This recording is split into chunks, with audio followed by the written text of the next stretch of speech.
Welcome to Israel Explained, the We Might Have Gotten Mohammed Deif Finally edition. So this morning, 10:30 Israel time, the Air Force bombed a building in West Han Yunis, not in the Al Mawasi, by the way, where the first reports were that the attack occurred, um, which seemed to have contained Mohammed Deif, the head of the military wing of Hamas, which basically means he's the arch terrorist in Gaza. He's been planning terror attacks against Israel since the 1990s. He was responsible for the wave of attacks that was one of the major reasons that Oslo collapsed, one of the major reasons that Shimon Peres lost to Netanyahu in 1996. He was responsible for a lot of the attacks in the Second Intifada, and he planned October 7th. He also built the many Hamas brigades that Israel has been fighting against in Gaza. So there's really no overestimating his importance. While to Israel, Sinwar has become the symbol of this war, and with good reason, Mohammed Deif is the symbol of Hamas in the Arab and Muslim world. He's the name that is the most vaunted, most often chanted by supporters of Hamas around the world. Therefore, if he's dead, that means that Israel has killed one of the most important symbols for Hamas, but also someone who has been responsible for planning all of the worst atrocities, possibly the most influential terrorist planner that Israel has ever faced in its history. There's no confirmation yet that he's dead, but considering that he was in the building, Israel put five 2,000 pound bunker buster bombs directly on that building. It doesn't look like anyone survived from that building, and he is likely dead, and so is Salame, who is his immediate deputy. And they met there to discuss further steps in the war. Should be said, though, that Deif has survived 7 assassination attempts in the past, including one that injured him quite severely, making him lose sight in one of his eyes. If he's dead and Salame is dead, and again, that seems likely, no confirmation yet, that means most of the high command of Hamas in Gaza is now dead. Marwan Issa, Raed Saad, Ahmad Randour, Ayman Nufel have all been previously assassinated. So that leaves only three major figures in the strip. Sinwar, his brother Muhammad, and Iz Eldin Haddad, who's the commander of Gaza City. Israel is, of course, trying to assassinate all of them as well. Possibly because Israel has tried to assassinate him so many times before, he felt overconfident Deif, didn't have the meeting in tunnels, as a lot of these meetings have occurred in the past. They met in a building in Western Han Yunis that was in a grove, so shaded by trees that perhaps he thought would protect him. But what he did not know is that apparently there was a mole inside the inner circle of either Deif or Salame, and they gave precise information to the Shabak that allowed this to happen. The fact that it was a mole who provided this information means that Israel has rebuilt its human intelligence network in Gaza. At least it's at a far higher level than it was on October 7th. From what I'm hearing from conversations I've had with people in the intelligence community, there are several of these now. So Israel is doing quite well in rebuilding that capability. The decision to pursue him was quite major on a strategic level because it's occurring at a crucial moment in the negotiations. Therefore, the chief of staff, head of Mossad, head of Shabak, and Netanyahu talked about it, about whether it's a good idea to do it. Now, they disagree on many things, but they all agreed that killing Deif was worthwhile. Um, why? It's a moral blow to Hamas. He's their symbol. It's a strategic blow to Hamas because he's the commander, showing them that they have a mole, the Hamas, that Israel has a mole this high up, will create disarray in the ranks of Hamas. And Israel believes that the Hamas desire for a deal would outweigh their outrage at the killing of Deif. So even if they cancel talks or delay talks by a few days, which they probably will, even though they haven't done that yet, that will likely not end the talks, and it may not even harm the talks because it creates more of an incentive for Hamas leaders to reach a deal, feeling that Israel might kill them next. So overall, it was agreed unanimously that this was the right idea. Now, Hamas is saying that 70 civilians were killed in the attack. I find that hard to believe. The attack was quite pinpointed. The building wasn't all that big. And we know that Hamas lies about casualty figures. Israel estimates that most of the people killed were Hamas.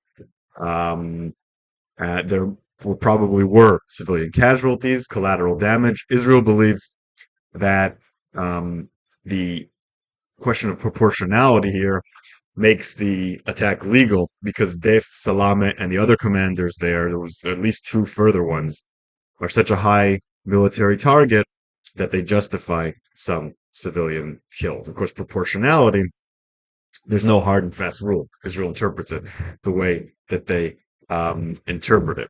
Ehud Yari, the veteran analyst for Arab affairs on Channel 12, said that because of the disarray this has caused in Hamas, he said this may be a good time to offer Hamas members a chance to surrender and leave Gaza because many would take it.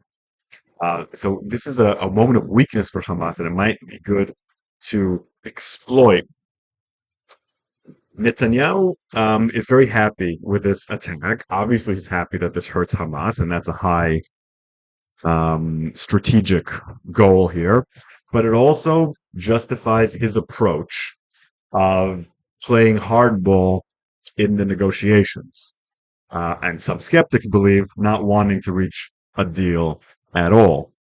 He said in a press conference, he gave his first press conference in quite a while, quote, "This was made possible by my decision to reject attempts from home and abroad to end this war prematurely." He also said that, quote, "Victory over Hamas is necessary to defeat the Iranian chokehold." And he said, "I'm asked when the war will end, when we achieve all of our goals," adding that he saw, quote, "cracks in Hamas." So if you look between the lines of what he's saying there, he's saying that military pressure has brought results, and the military pressure won't stop until Hamas is destroyed. He mentioned that before he talked about the hostages, which suggests a hierarchy of importance here. But he did mention the hostages, to be sure. He said the hostages are the top of our list of concerns, and that it's a combination of negotiation and military pressure that will get them out. He talked also about the framework that the Israeli government had approved and that Biden had presented. And he said that he's sticking to the framework and he hasn't added anything to the framework. What he said was his four new conditions weren't actually new, the conditions that were presented in the press regarding the Rafah crossing, regarding renewing the war, regarding checking armed gunmen going to the north.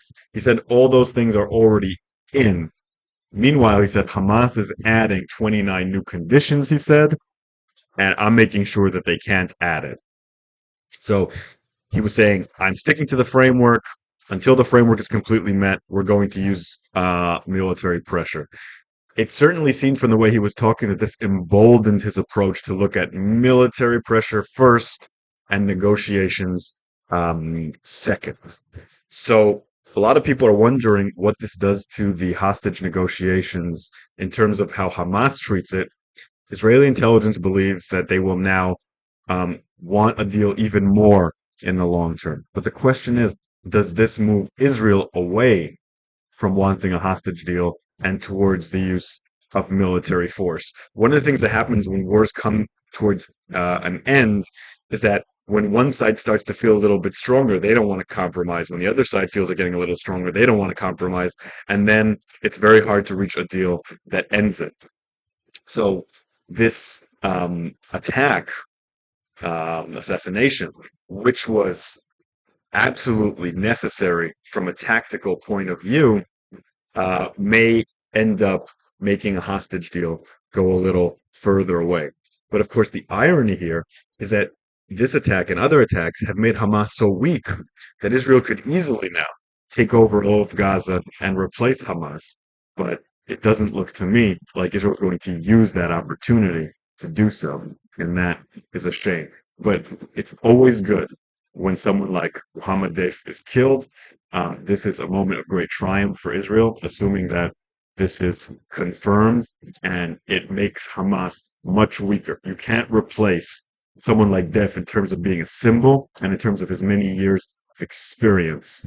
And Hamas is today in disarray. Okay, so I just did my last video yesterday, but I already got 2 questions.